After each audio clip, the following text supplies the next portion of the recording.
Let's talk about your Chelsea, shall we, Rory? Because you've signed 2 new players. How exciting is that? Giovanni Quenda and Dario Asugo from Sporting. The Portuguese club have confirmed the pair will move to Stamford Bridge for a combined fee of £62.4 million. The 17-year-old winger Quenda will spend the rest of this season in Lisbon, while Asugo, who's 20, will make the switch once his current loan at Las Palmas has finished. So 2 new bodies through the door. It's exactly what Chelsea needed. More money spent, of course it is.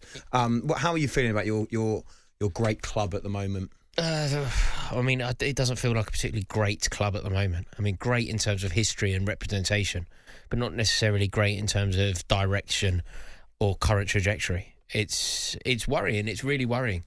I think that we are now all over the place. I think that the ownership have managed to dismantle what was once the infrastructure of a winning machine in this very short space of time. And you look at so many players in that squad, and they're so average. So many of them are so average. Yeah, and they're young as well, and then it's all based on potential. This has been a gripe, I think, of Chelsea fans for a very long time.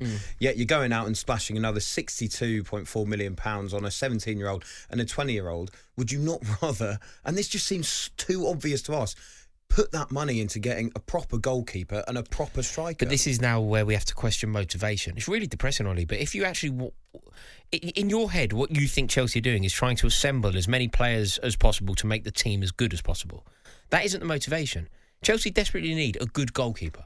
Chelsea desperately need an experienced centre-half. Chelsea desperately need a goal scorer. And we aren't signing any of those players. Therefore, you can deduce that we aren't trying to make the team as strong and competitive as possible.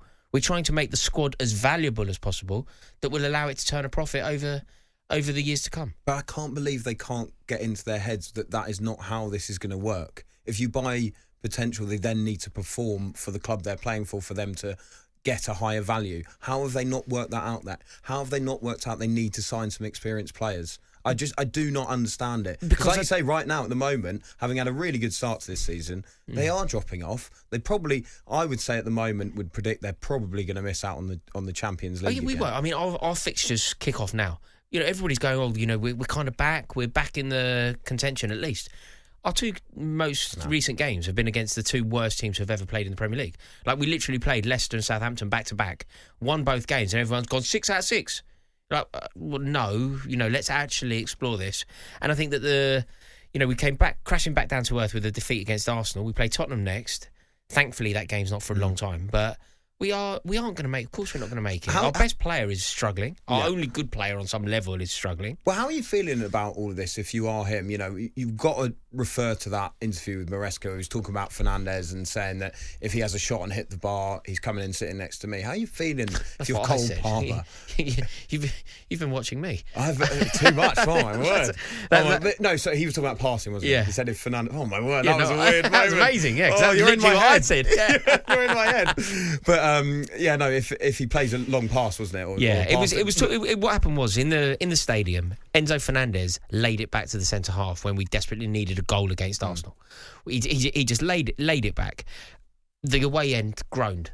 When Maresca was talking, he basically said, no, he did exactly what he was supposed to do. If he had gone long, then I would not allow that. And ultimately, if you don't follow my instructions, you won't be on the pitch. And I think that what you can actually read there between the lines, what you can actually infer from those words is really troubling, really worrying, really detrimental to the growth of the squad, and ultimately is the reason why Chelsea will get nowhere this season. So if you're Cole Palmer right now, then you've got a manager who's not letting you play with the freedom that you want to play with.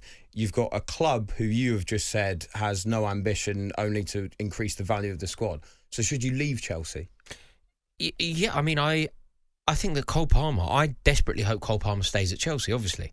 But I also think that Chelsea aren't going to fulfil the ambition that Cole Palmer needs the club that he plays for to fulfil. Cole Palmer, in my opinion, is one of the best players in Europe. Like, I genuinely do believe that. If you don't, that's fine, but let's just pretend that you do for a moment. If you just agree with me for the sake of this and say that Cole Palmer is one of the best players in Europe, it's a travesty that it would be 3 years without Cole Palmer playing in the European Cup. So he didn't play in it last year. This year he's playing in the Conference League. If he would stay with Chelsea next season, I don't think Chelsea will be in the European Cup. Therefore, he won't play in the European Cup again. That would be 3 consecutive seasons where, in my opinion, one of the best players in Europe is not playing in Europe's premier competition. That's unjust on everyone. That's unjust on fans of Atletico Madrid who want to watch the competition be the best that it can be. That's unjust on Cole Palmer himself, who wants to test himself against the very best. And that's also unjust on the competition. It could be part of an amazing competition. So I don't see how, if your interest is Cole Palmer, if you were his friend, his advisor, his mother, you would say to him, look, this isn't this club. You are outweighing this club. Your ambition is outweighing the ambition this of club as well for the last 3 seasons. Exactly, and the thing that's a travesty about this, and the most pitiful thing of the whole lot, I believe that the club would sell him.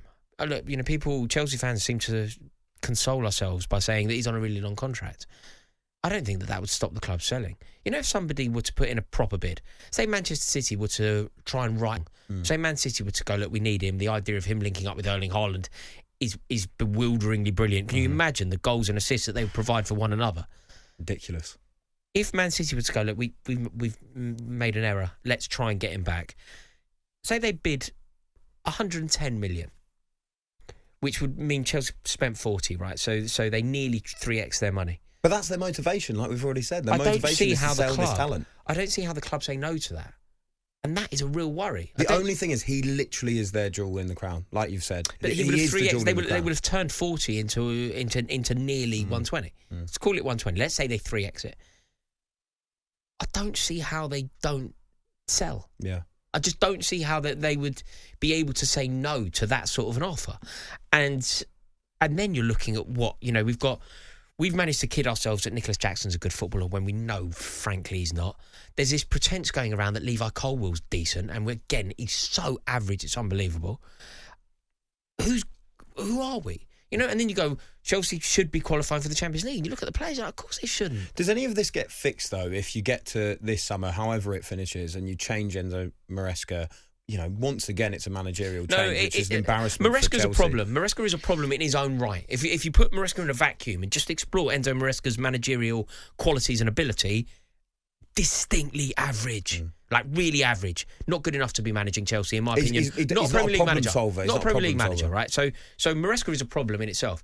But you are right. The next manager that comes in, unless there is fundamental change of the methodology and direction that the club are moving in with regard to Clearlake, you're never really going to solve this. Because, as you have seen, we recently signed Jadon Sancho, which was an error that everybody could see was waiting to happen. In the most recent transfer window, they were trying to sign Garnacho. It's like, Are you learning from this? Jadon Sancho, there's a chance now that we will pay the money for Sancho and not take him. We have an obligation to buy. What do they call it? Is it an obligation to buy? Right, so as long as Chelsea finish 14th or above, we must buy Jadon Sancho. Unless we just pay for Jadon Sancho to not sign him, which apparently we're going to do. Because ultimately, Jadon Sancho's had one shot on target since Boxing Day. Wow. And I think what's happening is the club have looked at it and gone, this is ridiculous. Cole Palmer's probably thinking, I've put 6 on a plate for you and you've missed them. You haven't even hit the target. And I think that the club are ready to spend the money to make sure that Jadon Sancho remains someone else's problem. So what you do is you say to Manchester United, you need some money. We'll pay half the fee, but he's yours. In a hypothetical world, going back to Palmer and potentially having that motivation to move, if he, in a hypothetical world, if he moved in the summer, just how desperate do you feel Chelsea's situation would be going into that next season? Well, we're about as close to being a one-man team as you can possibly be. I can't really think. Matt Letizia, Southampton, is that comparable? Yeah, maybe. But they still had Marianne Pahars or whatever else was going on, right? Mateus Cunha at Wolves, maybe. Yeah, Mateus Cunha. I think that Chelsea are basic. I like Caicedo. I feel like he's slightly overrated, but I rate Caicedo highly. Who else are we talking? Like, realistically, who else are we talking about? And Nkunku's scored about 3 goals all season. I think in terms of attackers, yeah. But there was a time earlier this season. The other one that makes me laugh is people talking about Pedro Neto. People talk about Pedro Neto like he's R9. And you're just like, what are we on about? Runs around and then apparently he collapsed because he'd done so much running. And everyone went, oh, what a guy. What a player. What a player. Like, what are you talking about? Like, none of these players, when I was a kid, Chelsea weren't very good, right? 25 years without 70s, a trophy. 25 years without a trophy. Dennis Wise, John Spencer, Mark Steen, Paul Furlong, Jacob Jelberg, Eddie Newton, Frank Sinclair. They are all better than the current crop of players, like genuinely. Like, that's not... You know, sometimes you say things and it's like hyperbole, exaggeration to prove a point.